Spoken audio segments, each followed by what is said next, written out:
మన ప్రభును రక్షకునైన యేసుక్రీస్తు నామంలో ఈ వీడియోని వీక్షిస్తున్న మీ అందరికీ ప్రైజ్ ద లార్డ్.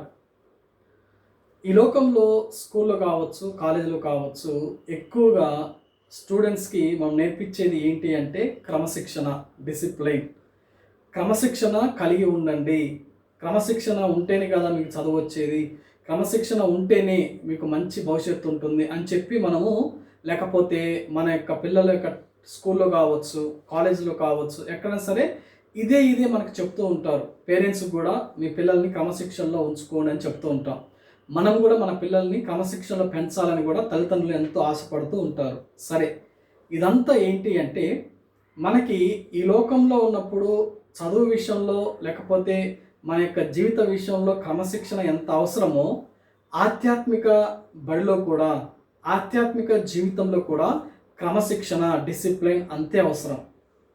ఈ లోకంలో క్రమశిక్షణ తప్పితే స్కూల్లో అయితే టీచర్స్ కొడతారు, కాలేజీలో అయితే లెక్చరర్స్ తిడతారు.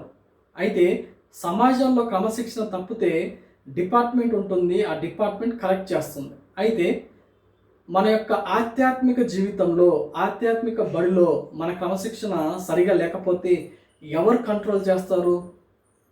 ఎవరు మనల్ని పనిష్ చేస్తారు? లేకపోతే ఎవరు మనల్ని క్రమశిక్షణలోకి తీసుకొస్తారు అంటే సాక్షాత్తు దేవుడే. మన హృదయాంతరంగంలో అందుకే దేవుడు పరిశుద్ధాత్మ దేవుడిని పెట్టారు. ఎప్పుడైతే ఒక వ్యక్తి యేసుక్రీస్తు ప్రభువారిని తన సొంత రక్షకుడిగా అంగీకరిస్తారో వారందరికీ ఆయన పరిశుద్ధాత్మ దేవుని ఇచ్చి ఒక క్రమశిక్షణలోకి నడిపిస్తూ ఉంటాడు.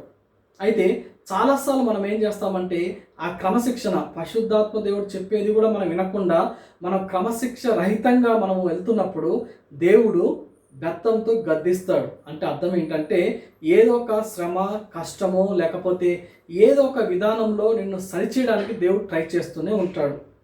అది ఒక ఇబ్బంది కావచ్చు, ఒక శ్రమ కావచ్చు, ఒక కష్టం కావచ్చు, మరొకటి ఏదైనా కావచ్చు. అలా వచ్చినప్పుడు ఏంటంటే ఆ క్రమశిక్షణలోకి మనం వచ్చినప్పుడు ఏంటంటే మళ్ళీ అన్నీ సెట్ అవుతాయి. కాబట్టి క్రమశిక్షణ అనేది చాలా ప్రాముఖ్యం. అయితే ఆధ్యాత్మిక జీవితంలో క్రమశిక్షణ అంటే ప్రార్థన చేసుకోవడం, బైబిల్ చదువుకోవడం, దేవుని మీద ఆధారపడడం, దేవునితో సహవాసం చేయడం.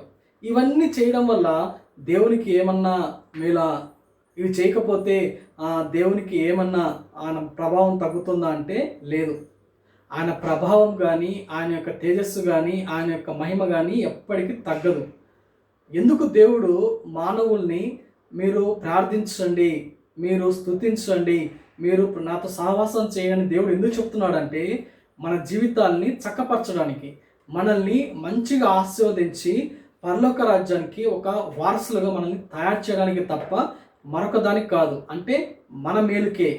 ఆయన కరెక్ట్ చేసేది కూడా మన మేలుకే. కానీ చాలాసార్లు మనం ఏమనుకుంటామంటే మనం ఏంటో దేవునికి స్వార్థంగా దేవుడు కోరుకుంటున్నాలే, మనం తర్వాత చేద్దాంలే, ఇప్పుడు కాదండి, కొన్ని సంవత్సరాల తర్వాత నేను బాప్తిసం తీసుకుంటాను, ఇప్పుడు కాదండి తర్వాత అని చెప్పి వాయిదాలు వేసుకుంటా, తర్వాత చూడొచ్చులే అని చెప్పి మనం వెళ్ళిపోతూ ఉంటాం. కాదు. క్రమశిక్షణలోకి ప్రతి ఒక్కరు రావాల్సిందే. వచ్చినప్పుడు మాత్రమే మన జీవితాలు ఈ లోకంలో మనము ఆశీర్వాదకరంగా ఉండగలుగుతాము, పరలోక రాజ్యంలో కూడా మనము ఆశీర్వాదకరంగా మనం ఉండగలం. కాబట్టి క్రమశిక్షణ నేర్చుకుందాం. ఆయన క్రమశిక్షణ మనం పెడుతూ ఉన్నప్పుడు చాలా జాగ్రత్తగా మనము లోబడదాం. అలా లోబడిన వాళ్ళకి దేవుడు ఎవరిని గద్దిస్తాడు అంటే తాను ప్రేమించిన వాళ్ళని దేవుడు గద్దిస్తాడు. ఎవరిని శిక్షిస్తాడంటే తాను ప్రేమించిన వారిని శిక్షిస్తాడు.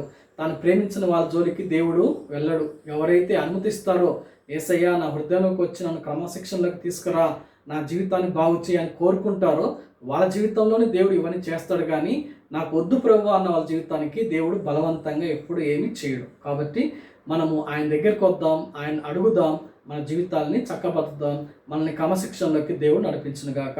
ఇటువంటి కృపా దేవుడు మనందరికి దయచునుగాక. ఆమేన్. Praise the lord.